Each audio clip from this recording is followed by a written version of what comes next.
All right. Good morning, everybody. It's Tuesday at 10 a.m. Eastern Time.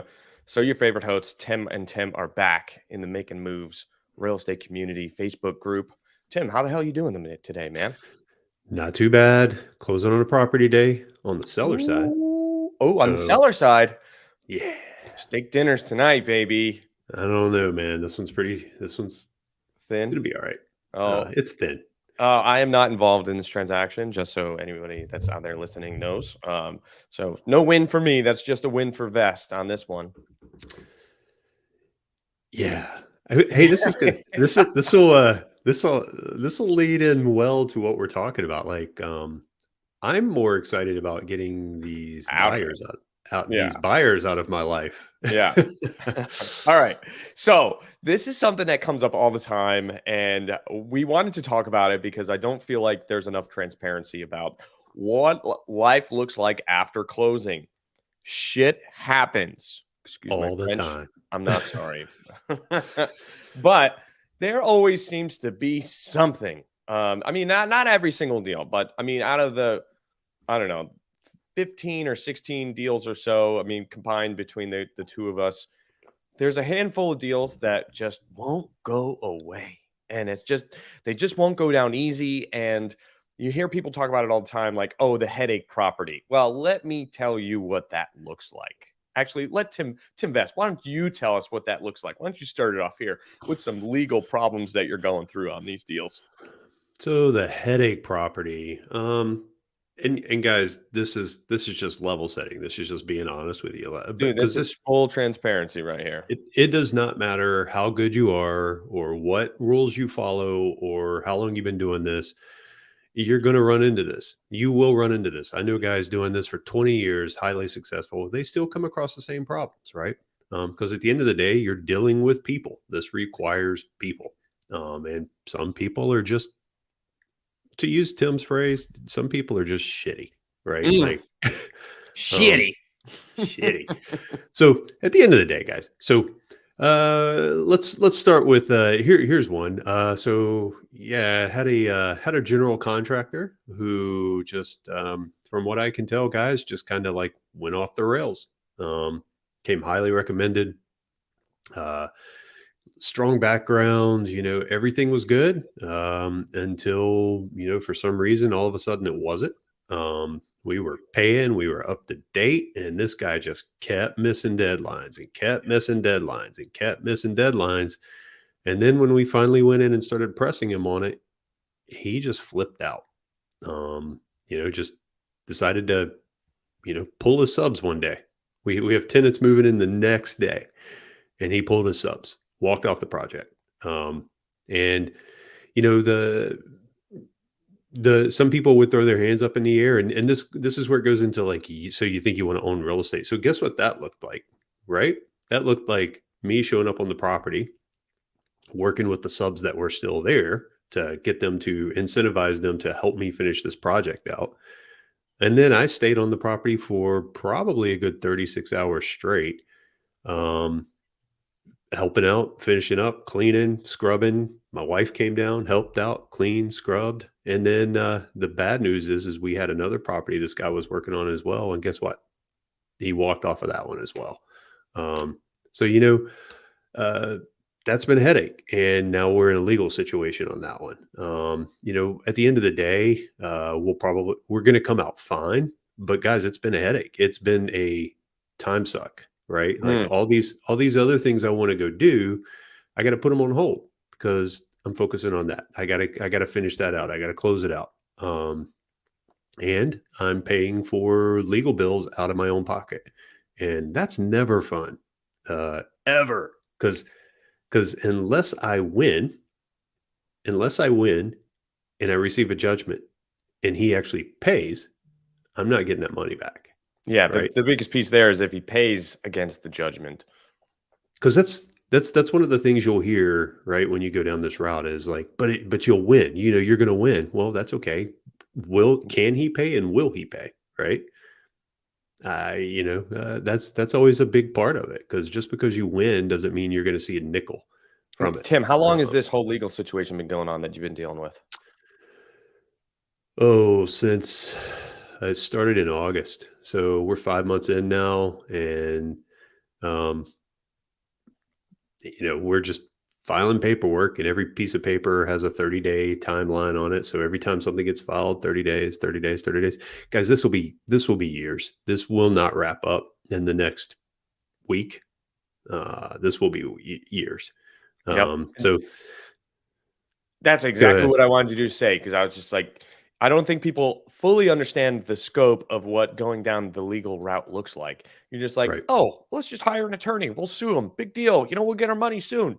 Doesn't work that way. It's like this long, drawn out process. And then you have judgments and liens, and good luck collecting the money. And like, it's just this huge headache. And I don't think people talk about enough of the things that they probably should go after some legal recourse against, but just decide not to because it ain't worth the headache and the Yeah. cost. Like, this ain't cheap. The only people that, what they like to say in divorce courts, the only people that win in divorce court are the attorneys. That's true in almost every scenario that I've ever seen. Yeah. So stay away from attorneys if you can. I mean, they can be your friend, but they also can be your enemy. Well, and Tim, that's a really good transition because, guys, that's one thing that we're working on, right? And and Tim's right. Like, and one note on that whole deal is just to give you an idea. We actually have twice now offered this GC the opportunity to, like, hey, let's just mutually agree to part ways, and he just won't do it. Which is kind of short-sighted on his part because he's gambling hundreds of thousands of dollars on that. Well, So I think he also knows that if he loses, he potentially might not have to pay anyways. So he's yeah, like, "What do so I got to lose?" he ends up with a couple $100,000 judgment on him, and then what's he do? He changes LLC Creates a names new and LLC, right? right. At So, the end of the day, so but it's always that that determination of, I know I'm right, but how far am I willing to go to pursue being right, right? right. Like, how far am I willing to take that? And guys, that's a conversation Tim and I actually had yesterday, and we still haven't made a decision Hence because we got the another. hence the story of today's, Yeah, weekly live. Like, where do we come up with this stuff? Like, guys, this is just full transparency into our lives and our businesses of like what we're dealing with on a day-to-day level, so that you guys can watch and see and learn and grow the same way that we are, because we're just fully transparent on everything that's going on in our yeah, lives, because it's not all social media and rainbows and cupcakes and puppies and kittens, when you're buying real estate properties. yeah. So in this other situation, guys, like, we did all of our due diligence, right? We did all the things that you're supposed to do.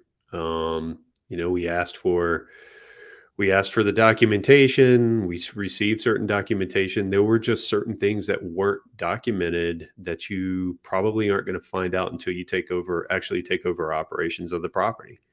And in this particular case, we uncovered something that the seller and the seller's broker didn't disclose after we took over operations of the property, which don't don't impact the long-term plan, right? They don't impact the end of year one and in year two overall. It's you got to work through something, and it's going to take 90, 120 days, 150 days, something like that, to work through it. Which is costly, right? It costs money to work through this situation. So now we're kind of in the period where we're like, we have in a purchase and sell agreement, you have what's called a reps and warranties period. And it's a period usually about 6 months after you close, where if you find something that wasn't disclosed or wasn't represented correctly, you can go back and have a discussion with the seller's broker about, hey, we need to talk about this because there may be some compensation that needs to come across for this, right? And so we're considering, do we need to go down that route with this guy? Because again, that's a legal route. If he's not willing to come to the table and have a conversation, then that's a legal avenue. And is it worth pursuing? Yeah, Um, that was the conversation, was how bad do we want to stick it to him because we're right about this reps and warranties piece, or do we just brush it under the rug, move on with our lives, like kind of soak it up and just move on, like just move on. I mean, we definitely learned some things. We learned how to ask the same but different questions in order to get to better information that was there, but it wasn't there. It was this really stupid, weird scenario. And Yeah. we just couldn't have known until we're operating it. Like you could do all the due diligence in the world, but you cannot sit here and straight face tell me you know exactly what you're walking into on the day-to-day operations until you're actually doing it, right? Yeah. Yeah. It's like you have an idea and you checked all your boxes and everything that's important to you, you made sure was there or not there. And you built your business plan around what you uncovered, but you don't really know until it's like your problem and you're going through whatever you're whatever you're trying to accomplish, and then you start hitting roadblocks. Well, those roadblocks are the things that were potentially not disclosed when you were buying the property. And, to Tim's point, you have the reps and warranties section where you could claim like, hey, well, this information was not disclosed properly or at all.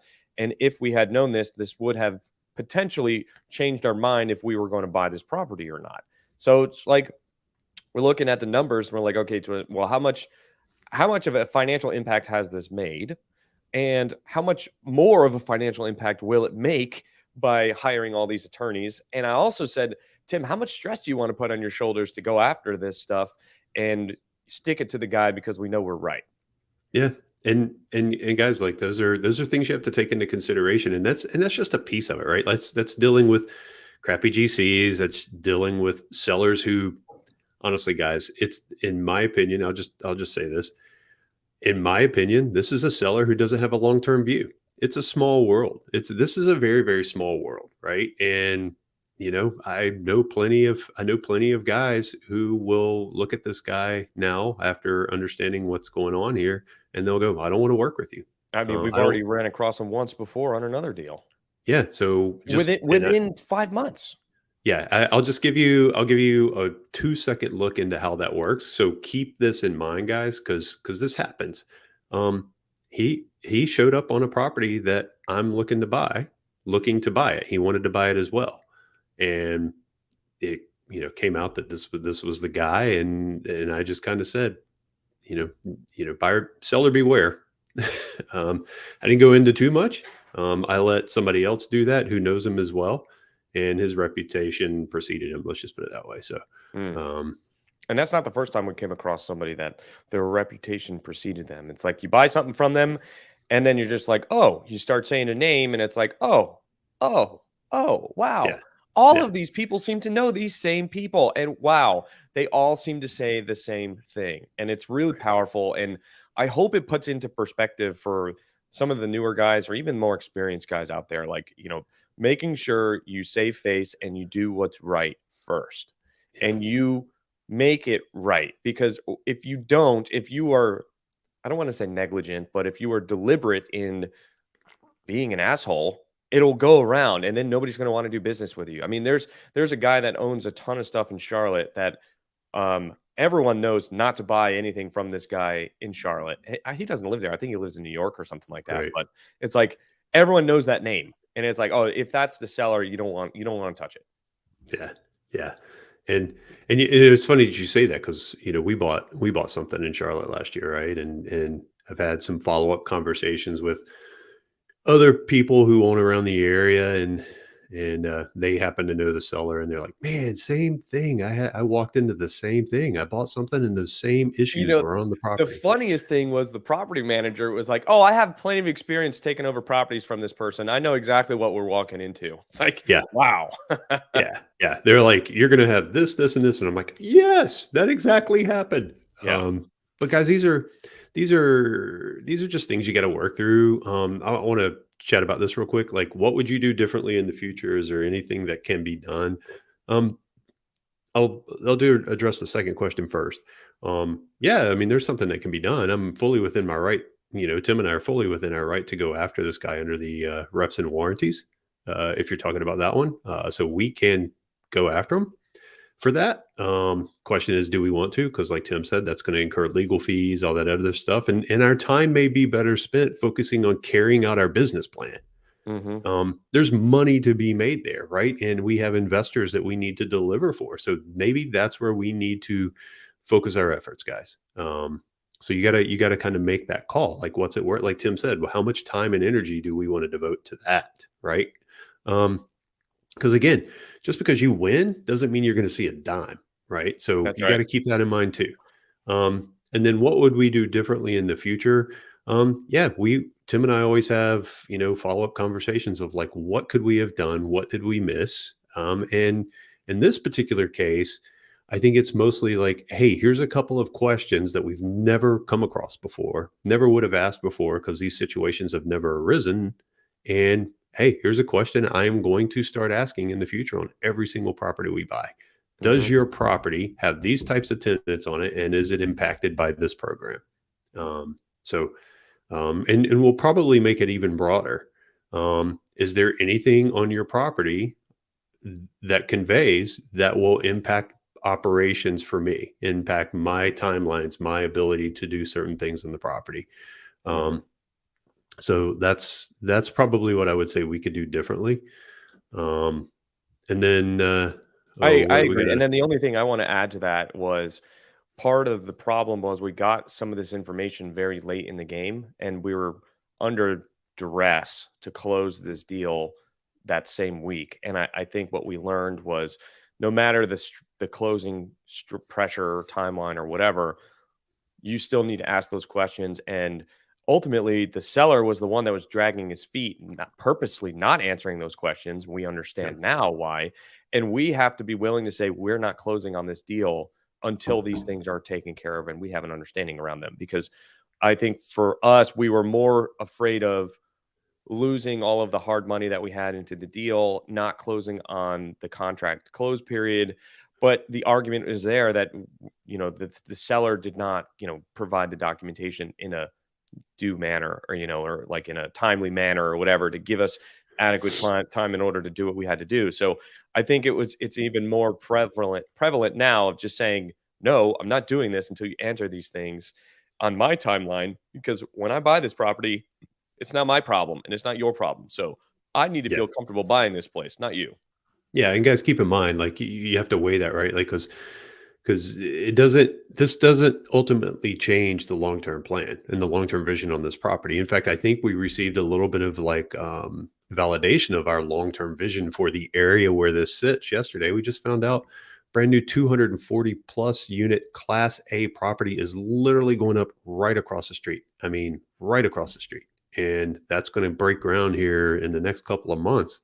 And we've been saying for quite some time, this area is gentrifying. It is changing. And this is just proof of that. And that bad boy is going to be at 250 to 280 a door. And we're going to be in under 130. So, Yeah, I think our um, all-in cost was like 127 a door or something and crazy. that's before we did put our plan in place. So, Right. um, that's just a couple of things, and that's like the GC and the seller and all that good stuff. But I mean, Tim, what else, man? I mean, what? So another property that we own, this just happened yesterday. So we were in the process of buying launder machines for this place, and turned out that we did receive a copy of the agreement that the seller had signed, but not the actual contract with this laundry company. And lo and behold, within the legal contract, it says that if certified mail had not been given that the contract was being canceled, it will auto renew for another 5-year period. Well, the seller never told us there were any in place contracts we had to honor. He said that this expired in 2020. We bought this place at the beginning of 2022. It's like, okay, great. We don't have a problem with this. Like, we'll just get a new company in here, blah, blah, blah, whatever. And then when we try to contact that company to come pick up their machines, they send us a bill saying, hey, you're canceling your contract and there's an exit fee of $6,000. And we're like, what are you talking about? And then within the like the contract itself, it says in the event of a sale, this contract automatically will transfer to the new owner, and the new owner will assume all rights and blah blah blah blah blah, all that kind of legal jargon crap. And again, it was the whole thing of like, okay, do we pay an attorney to fight this because auto renewing a 5-year contract like this, that's wild to begin with. And two, the products don't work. They haven't answered our service calls in over a year. They won't replace the machines, and we're doing a disservice to our apartment complex, which is why we ordered new ones.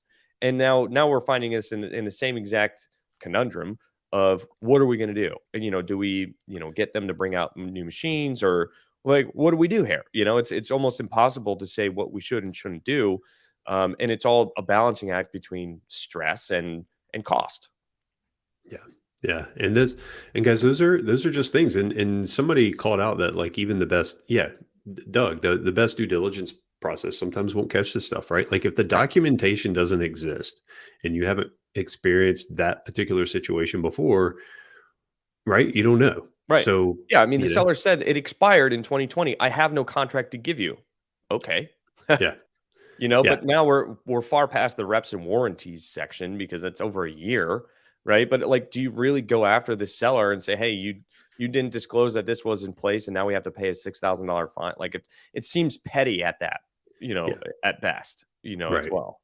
Right. So those are I've always said, there needs to be like a reality check with owning property and operating property, because there's a lot of people who think this is what they want to do.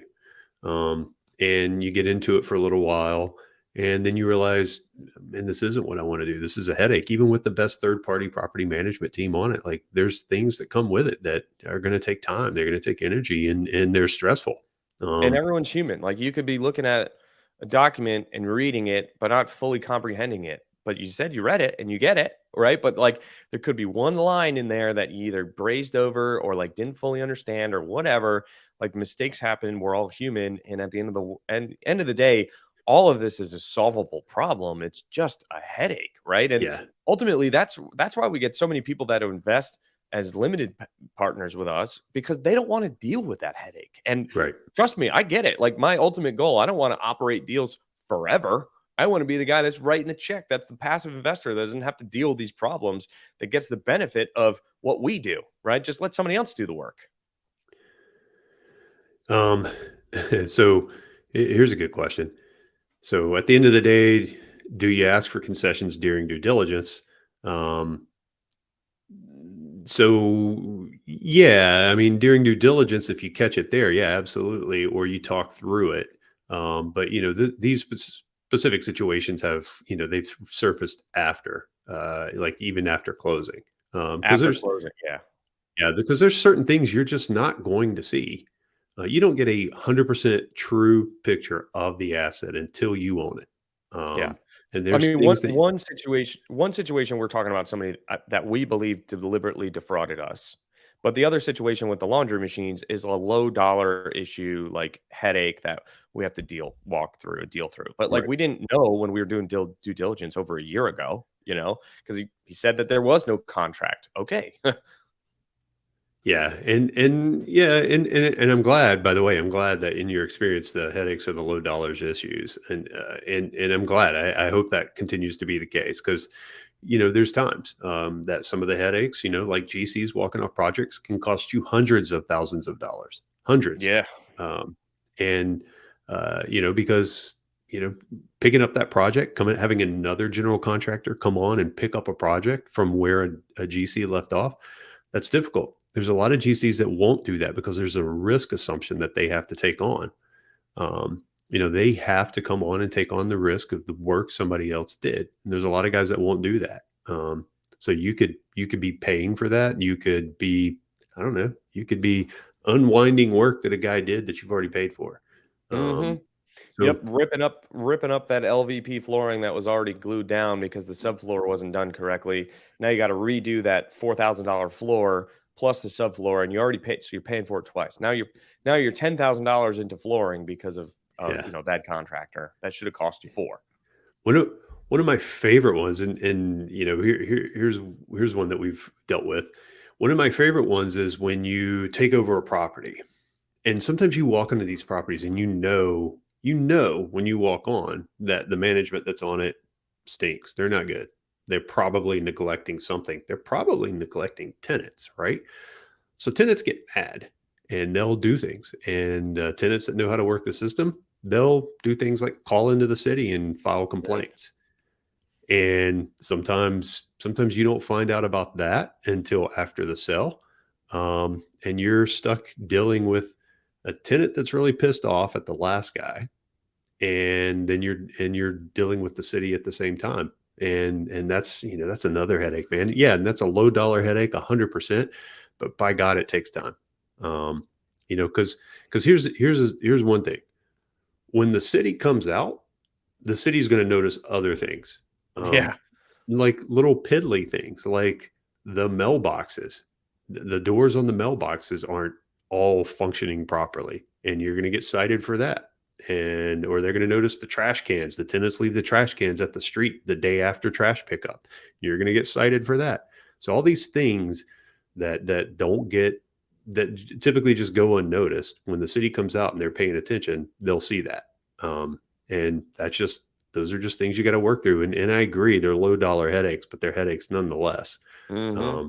And one headache, two headache, three headaches, they all add up, man. That's a lot of headaches. Yeah. Yeah, it doesn't seem, the last thing I want to talk about is like the one property that we took over, and we've proven that the tenants paid the rent. It went to the wrong property management company. The property manager paid out the old owner, and the old owner's like, "Oh, you got to prove it to me that I have that money." And then we did. And now he's saying, "Ah, well, it's an inconsequential amount. You should just forget about it, and I don't want anything to do with this." Like, what? No, dude. That's our money. We've proven it. We have a paper trail and a track record. You give us that money, or we're clearly going after an attorney, because this is just petty. And I think at that point, my cup have runneth over in terms of Yeah. dealing with bullshit. And I was like, I am not getting pushed around by this stupid little guy over here. We're going to go get what's ours, because this is an easy win. But it's just one thing after. It's like death by 1,000 cuts. It's the little shit, little shit, little shit, little shit. Oh, over and over and over and over again. Yeah, man. And guys, think about that one for a second. So this was prepaid rent that the previous owner had not documented in any way. So it wasn't going to show up on any rent roll or document or P&L or anything like that. And you don't find out about it until after you take over the property and the tenant hasn't paid. And you go to that Yeah. tenant, and you're like, dude, you're late. You're late. And he's like, No, no, I'm no, no, no. not. I paid the last guy for 3 months. Yeah. Right. And you're like, oh, I should have gotten 3 months of prepaid rent from this guy for you. So now you got to go chase that guy, right? And it's exactly Hmm. what Vitali's talking about. Is now you're dealing with his former property management company, and you're looking through their financials, and they're like, see, here's where we took the money and we put it in his account. And so they're like, don't work, you don't have to deal with us anymore. Now Yeah. you're chasing that guy. And in this case, this guy's just like, I don't Eh, care. whatever. Yeah. Yeah. I mean, it just go. I mean, it really amazes me like I was talking to a broker literally yesterday, and he was asking about like feedback on how like you can make the buy and the sell process better. And I was just like, we got introduced to this one guy, and we've been buying deals from him. And when the first broker introduced him to us, he said, once you buy a deal from this person, you will just always buy deals from this person. He is the most laid back, easygoing, understanding guy. He wants you to win. He's making money. You're making money. He's loaded with connections and can help you out in any way, shape, or form. And I was like, this guy has set the bar for what a seller should be.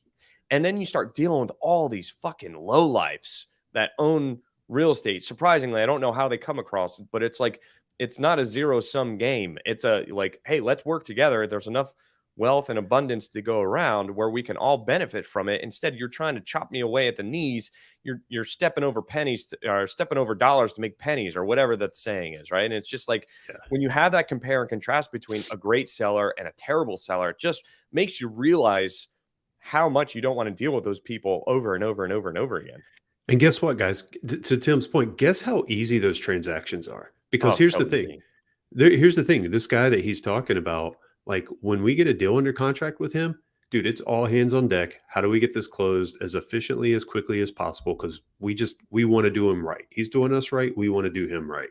And it just makes the whole transaction so much easier, right? I mean, and it makes the when he comes to us and he's like, I got a deal. You want to buy it? And I'm like, you damn right I do. Because the last time you did, it went really, really well. Yeah. And I didn't have to look over my shoulder at who's trying to like keep rent that some poor guy paid 3 months in advance, No, and you and don't want to Give it And then to on them. top of that, like rent checks are still going to this guy because it's the government, right? And he just turned around and sent them to us. And he was He like, sends "Oh, it to just us. put a DBA on your LLC so then you can deposit them." We're like, "Wow, dude, like I never thought about that." But if it weren't for this guy, I would never have done that with anybody else. You know, it was just Yeah. like, "Oh, well, I trust him as a seller." Yeah. Oh And yeah, yeah. guys, Look, like you Kiko. Same thing with Section 8 payment, right? And we Section 8 payment went to this old guy that is like the pinnacle of a great seller, and he just forwards them to us and is like super cool about it. And hell, even when we're buying deals from him, he was like, "Hey, he's like, tell me about the debt structure. Like, what kind of debt do you guys have options to?" And we tell him, he's like, "No, that's not any good. Let me make a phone call real quick." And he'll call the owner of that bank, and the bank will come back with different terms. You're like, "Oh, you're buying it from so and so. Here, let me do you one better." You know, yeah, just like that's the kind of stuff. Like as we as real estate investors, if we can help each other against institutional, not against, but like if we can help each other using our relationships and our connections to make the deal good for me and the deal great for you, like why wouldn't you do that, right? yeah, It's 100%. it's not about this deal; it's about the next 10 deals after that. You're building your reputation, and you're setting the foundation for who you are as an active person in this world. It's a small world, you know. It's like Yeah. word gets around quickly on your character. Yeah, agree. And I agree. Like Facebook user who said integrity is doing the right thing when no one's looking, could not agree more. And then I agree. Like, man, I love the fact that you acknowledge something on your side, and it's like, oh man, my mistake. Here's the check, right? Right. Like, yeah, because in the scenario that Tim's calling out, like, I mean, it's like 3 grand, guys, and the guy Right. and the seller sitting here going, "Hey, it's not even that much money. Why are you guys even talking about this?" And I'm sitting here going, "Well, if you don't think it's that much money, just cut me the check. Let's move on. Like, Yeah. why are we wasting our time on this? Yeah. The guy paid." Yeah. You know, he paid. You know, we're not lying. Yeah. So, all So right, guys. Well, that's all we got. A little venting session. Not really venting. It's just transparency. Like this is real transparency. stuff. This is real talk. This is what's going on. I mean, we're dealing with these problems today and yesterday and the day before that, and we're working on getting them resolved. But we want to show you what it looks like. You know, and Yeah. I don't think anybody shows you as much transparency as Tim and Tim do. Yeah. And guys, like, don't get me wrong. Like, this is a little kind of like vent session and hey, just transparency. But at the end of the day, I like doing this stuff. That's why I do it. Like, I like doing this stuff. So, you know, do I want to actively own real estate? 100%. I'm not going to let stuff like this deter me from doing it, but it's not for everybody. And I think that's the other transparent part as well. That's why I partner with you because I'm very non-confrontational. So I'll let you handle all that stuff, and you send me the underwriting file, and I'll let you know where we need to buy it at It's just or sell problems it to at. work through, right? That's right. That's right. All right, guys. We'll see you next week. See you Peace. guys.